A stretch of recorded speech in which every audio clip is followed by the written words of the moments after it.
I grew up in Indianapolis, went to IU in Bloomington, and got a social work degree. My husband came along, so we got married, and we had 5 kids. Oh, they're wonderful. They stress me out, but they're wonderful. My husband's name is Ben, and we have been married for 22 years. I met him after we both had gotten out of college, and I knew right away that he was the guy. We were engaged within 3 months and married within 9, and my mom was going, "What?" But I knew he was the man, and I guess he knew I was the girl. He's just my rock. Thank goodness he's here, because I don't know what I'd do without him. I love pictures, and I love memories, so I'm a fanatic about it. And then when I was diagnosed with cancer, it became kind of a thing for me that I wanted to be sure to document everything that we did together. I felt like that was really important. So when I was gone, they still had all those memories, and everything was documented, what we did as a family. And that helps me because I'm putting our lives together and documenting what we've done, and it kind of just relieves stress for me. I was diagnosed in August of 2012. I had gotten my first mammogram because I had turned 40. There were some calcifications on it, and they said, why don't you come back in 6 months and get another one? Well, it probably doesn't mean anything, don't worry about it. Just come back in 6 months and get another one. So I did. I knew the lady that was doing the pictures, and she just said, I need to leave the room a minute and talk to the radiologist. So as soon as she left the room, I'm like one of those, I was the kid that looked to see what my presents were. So I ran over and looked at the screen really quick, and all I could see was just this white, and I was like, oh boy, that's not good. At the time, they hadn't felt a lump, so I was kind of surprised, but it was kind of deep in there and underneath where you couldn't really feel it. Found out that it was cancer, and I had a choice of a lumpectomy and a mastectomy at first. And then after they looked at the biopsies again, they said, this is fast growing and we really need to do a mastectomy. So I decided to do the double, and I have what is called HER2 positive cancer. I did like a clinical trial where I did drugs before the surgery, and it worked really well. I mean, within the first 2 weeks, it had shrunk from the size of a grape to a pea. We were pretty excited about it. We're like, this is great. When they did the surgery, they tested the area, and they did find a couple cells still. So they said, well, we're gonna have to do the chemo and everything. And so I did that. I had the breast reconstruction. And then at that point, I felt really good. I mean, I didn't know I could go through this. So, I felt really empowered. I was ready to take on the world. So I had 1 year from when I thought I was cancer-free to when we found the metastatic breast cancer. It was just a good year. Strength is one of those things that everybody has. I think we all have strength somewhere in our soul, and we have to use it at different times. I just happen to need it, on an extended period.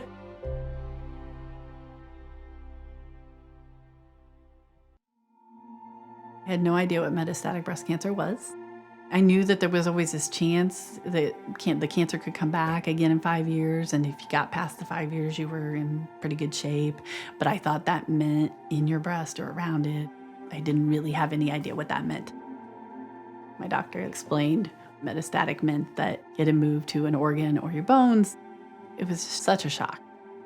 There's really no words. I mean, for somebody to tell you that. And she said, well, there's treatments. There's lots of treatments that we can do. We'll do them as long as we can do them, as long as there are treatments, or until you say, I really don't want to do this anymore. I thought, well, who would ever say that?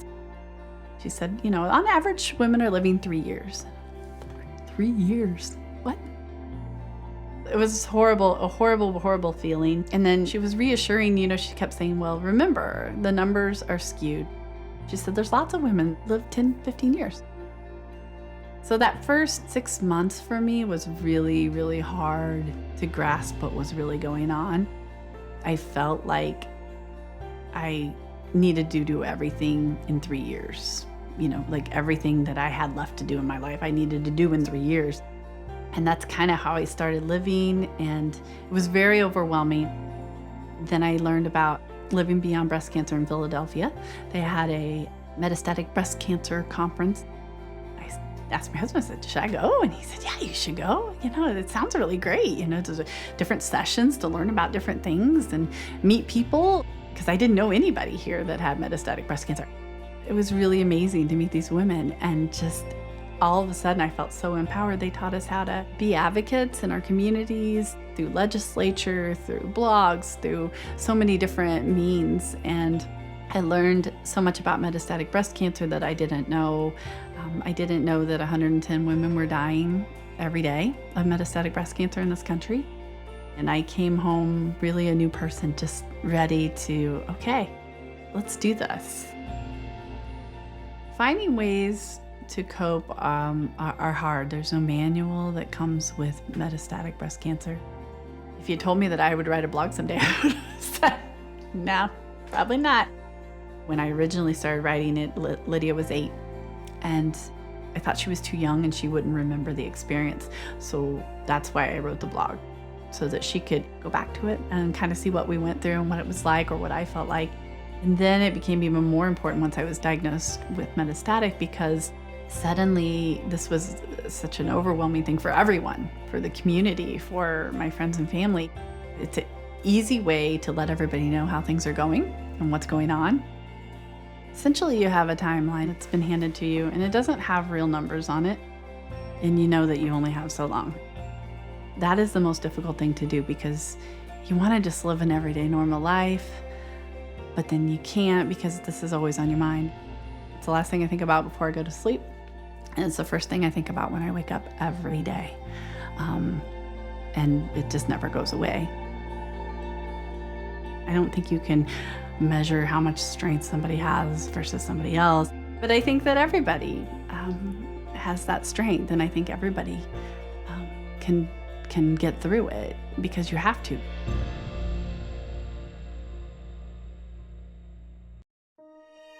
After you've been diagnosed and you've been on treatments for a while, say 3.5 years like me, it's hard for people around you, and which makes it hard for you. They see you kind of leading a normal life, and so they kind of back off a little bit. They maybe don't ask as much. It's hard because you're kind of upset, and I kind of feel like people have forgotten, And then on the flip side, when people ask you, sometimes you're not in the mood to talk about it right that second, but then you feel really bad because I was just whining because nobody has asked me, or nobody seems to care anymore, and now I'm complaining because people are bugging me. So it's kind of that's a real struggle. I don't know what I would do without my metastatic breast cancer friends, because that's who you can call on a rainy day, and that they're gonna get it. We can all make fun of each other. We can joke about dying. We can joke about no hair, and when nobody's offended. I never had friends die, and all of a sudden I have these friends dying. And it seems like it happens in groups of 3 or 4 at a time, and it's very rough. You just go, oh my gosh, that could be me, and why her? Why did she only live 2 years? And why did she live 5? And why have I lived 3? A lot of that goes on in your head as you lose friends. I like to share my story because I think that everyone is curious what it's like to have cancer. So it's important for me to let people know this is what this is, and this is real, but you can also live your life. You don't have to give up. You still love people, and you still do things for each other, and you just make the most of it. One day I woke up and I thought, okay, you know what? You're only gonna live 3 years if you have that in your mind. You've got to get that out of your mind. What I really wanted to see were my kids graduate, get married, and have children. You need to realize that maybe it's, let's say 10 years, 15 years, you're gonna hopefully see 1 grandchild. So that's what I put in my head then. And so now I'm trying to help each child find their path to the future and what they wanna do, and that's exciting and fun to do. A lot of people talk about how, oh, I don't know how you're so strong, and I don't know how you're so brave. I could never do what you do. And so I've written a couple different blogs about different topics, such as looking for the silver lining and strength and bravery. And an old professor of mine used to always say, all sickness ain't death. I think we all have strength somewhere in our soul, and we have to use it at different times. You just don't really have a choice. You just have to be strong and say, okay, I'm going to get up today and we're going to do whatever's coming today.